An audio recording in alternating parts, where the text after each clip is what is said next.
And really, the simple point that this diagram makes is that we sign a contract, we spend lots of time negotiating, running a tender process. We might have been involved for 3 years up to this point where we finally signed the contract, and at that point we haven't actually created any value at all. We've signed a contract, we've created the opportunity to create some value. And it's how we manage that contract post-award that will determine whether or not we actually have the outcome we expected. So this really just makes the point that post-contract management is such an important area. And again, some of you will be involved in that part of the process, I'm not. If you're involved in the front end but not the post-contract, think about what impact you can have on the success of the post-award phase in terms of how you hand that over to the people who do deal with it post-contract. The vital information you have through the negotiation process that you can pass on, that contains all kinds of opportunities for further value, all kinds of information about risk, stuff that you can pass on to the post-award team that will really help them to make a success of the project. Talking of success, what is success? Well, I've talked about a lot of it already in this environment of contracting. Focusing on successful outcomes from deals and relationships, I think, is really important. Less focus on blame, less focus on just expecting the supplier to sort everything out. Think about outcomes and how we can best deliver them, including things like the governance, things like organisational capability. What do we need to do for our people who handle contracts to make them more capable to do these things? And really getting away from the almost relentless focus on cost, because again, over a period of time, for those top right-hand corner suppliers who are dealing with more complex stuff, your final outturn cost for the project is going to be very, very different to your day one cost. You have to focus on day one cost, I know that. You have to demonstrate value for money. It's equally important, if not more so, to focus on what happens after day one, after the contract is signed. So success is something that happens over the life of the contract. So what do we do about these things? How do we actually implement these things? Here are some of the things we commonly hear from contract managers who train with us. You know, if only the other departments and business units would give me the information I need in a timely way. How can I get the stakeholders engaged? I can't get people to help me define the requirements.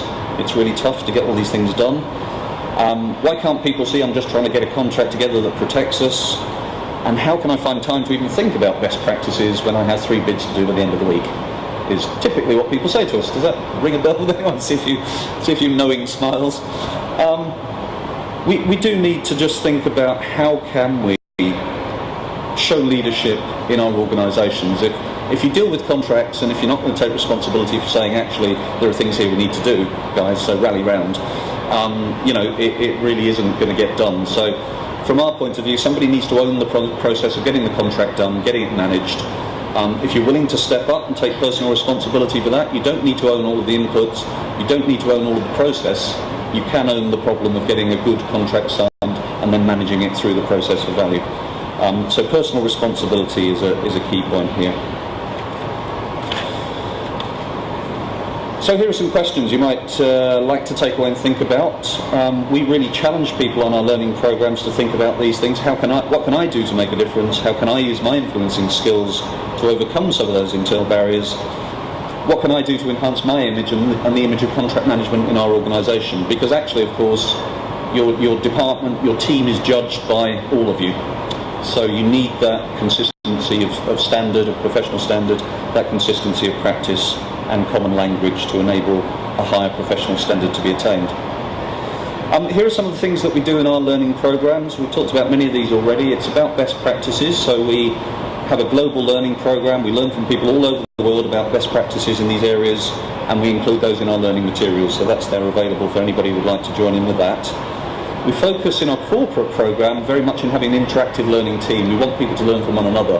It's really important to us that a department of people share their experience and their knowledge across the team, because that's where you get the application to your business and make it highly relevant. Raising the level of personal responsibility was the point I was just making. Asking new and different questions, and I think there's some real challenges around that at the moment. We have some new and different challenges to address. Achieving better stakeholder engagement. We talked about common language, consistent behaviour, overcoming obstacles to becoming more efficient and productive, and that group image and personal image of the function are really important. So what are AACCM about? What we do is to raise standards in contract and contract management and organisational capability as a result, and we also have a maturity model that can be applied to organisations to find out where you are on the commercial maturity scale. The reason we do it is to increase economic value from trading relationships for both sides, for both buyer and seller. And the way we do it is through research and promoting use of best practice to improve competence in contract and commercial management. And in the couple of minutes I've got left, before I get the big stick, just to mention that I think Colin already mentioned, we have 20,000 members worldwide, 180 corporate members, so 180 organisations have signed up with us to put all of their people into our membership. That's a bit of an eye test, I suspect, that chart, but what it shows is that we're in most industries you can think of, increasingly in public sector. We've got programs running now with DEFRA, with communities and local government very shortly, and also with Home Office and Ministry of Justice hopefully very shortly too. So we're making inroads into the public sector. We think there are a lot of challenges in contracting at the moment in the public sector, and we're absolutely up for helping to make that a success for both sides. Again, an eye test, you won't be able to read the text, but the big black bar at the bottom demonstrates from a survey we recently ran that the single biggest executive priority identified among our membership when we asked what's the biggest priority for your executives for 2011 was skills development for existing staff. And this is people concerned with contract management. So they're saying we really need these people to be highly skilled to achieve our strategies. In summary, how can we improve supplier performance? We need to think about value leakage from the wrong supplier, the failure to govern, or having the wrong deal, and do something about those things. And I hope that you'll think of something from all of this that you'll take away as an action, because I like action. Take away and actually do something when you get back to the office. Here are some ideas of things you might do. You might want to think about how to improve team capability in contracting and commercial management. How good are you? You might want to skills assess your people to find out how good you are. We do benchmarking, for example, so you can see where you stand against the average in terms of skills and competencies. You might want to think about how you do governance of relationships. Is it optimal? Can you do it in a better way? And finally, you might want to think about a better supplier selection methodology to choose the best partner, given those softer factors that we talked about, the importance of working together to deliver better outcomes, and not just the hard measures, which are admittedly much easier to measure, but don't necessarily get us to the right result at the end of the process. I hope that's been helpful. I'll hand back to Colin. Thank you.